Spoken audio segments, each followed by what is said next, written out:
जोहार दोस्तों, मैं रेणुका। इस वीडियो में मैं लेकर के आई हूँ गणित का एक नया टॉपिक और वो है भाज्य और अभाज्य संख्या। आज हम लोग पढ़ेंगे ये भाज्य संख्याएं कौन सी है और अभाज्य संख्याएं कौन सी है। सबसे पहले हम देखते हैं अभाज्य संख्या।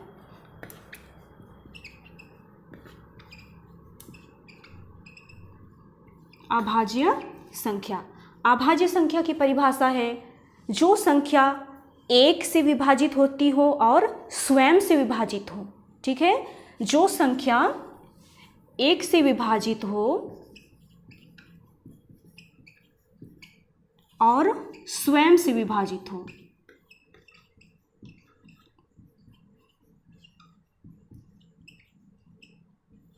अभी हम देखेंगे कि 1 से 10 तक कौन कौन सी संख्याएं भाज्य है और कौन कौन सी अभाज्य है। ठीक है, सबसे पहले हम जानते हैं एक जो है वो ना तो भाज्य संख्या है और ना ही अभाज्य संख्या है। इसे याद रखना है दोस्तों। एक जो है वो ना तो भाज्य है और ना ही अभाज्य संख्या है। अब उसके बाद हम देखते हैं 2। उदाहरण हम लेते हैं 2। ये जो 2 है वो 1 से विभाजित होती है और स्वयं अपने आप से विभाजित होती है। ठीक है, जो 2 है वो 1 से विभाजित होती है और अपने आप से विभाजित होती है।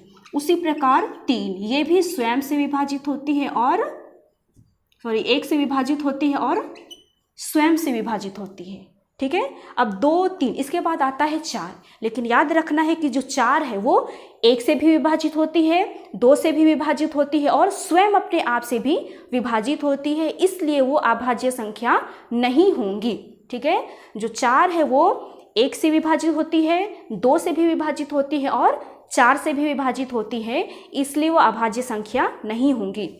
फिर हम देखेंगे नेक्स्ट 5। ये है 1 से विभाजित होती है और स्वयं से विभाजित होती है। इसके बाद आता है 6, लेकिन 6 है जो वो 1 से विभाजित होती है, 2 से विभाजित होती है, 3 से विभाजित होती है और स्वयं से विभाजित होती है, इसलिए वो अभाज्य संख्या नहीं होंगी। अब हम देखते हैं 7।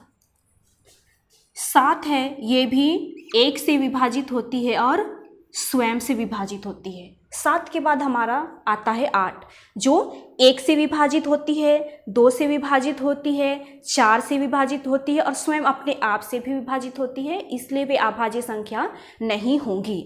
अब 8 के बाद हमारा आता है 9।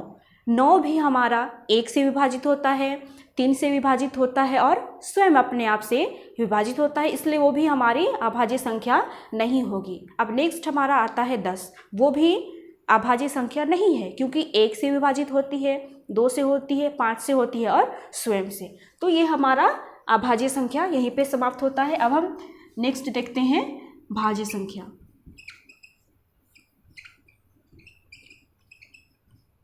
भाज्य संख्या, इसकी परिभाषा हो जाएगी जो संख्या 1 से विभाजित होती हो, स्वयं से विभाजित होती हो और अन्य दूसरी संख्या से भी विभाजित होती हो। जो 1 से विभाजित,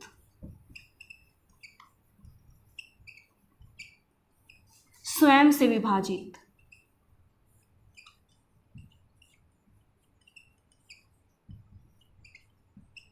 अन्य संख्या से विभाजित,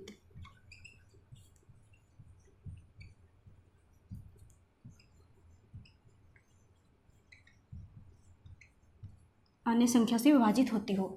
हमने जाना दोस्तों कि जो 1 है वो ना तो भाज्य है और ना ही अभाज्य संख्या है, और 2 ये अभाज्य संख्या है, 3 भी अभाज्य संख्या है। 3 के बाद हमारा आता है 4। ये जो है वो 1 से विभाजित होती है, 2 से विभाजित होती है और 4 से विभाजित होती है, मतलब स्वयं से विभाजित होती है, इसलिए ये भाज्य संख्या है। 4 के बाद ये 5 जो अभाज्य संख्या है। उसके बाद हमारा आ जाता है 6, जो 1 से विभाजित होती है, 2 से विभाजित होती है, 3 से विभाजित होती है और 6 से विभाजित होती है, इसलिए भाज्य संख्या है। 7 अभाज्य संख्या है। उसके बाद हमारा आता है 8। ये 1 से विभाजित होती है, 2 से होती है, 4 से और स्वयं अपने आप से विभाजित होती है।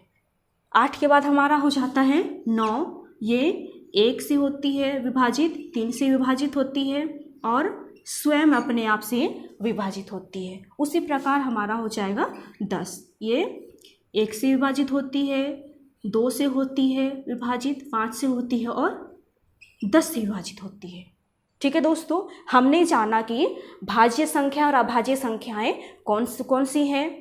अभाज्य संख्या है जो 1 से विभाजित होती है और स्वयं अपने आप से विभाजित होती है।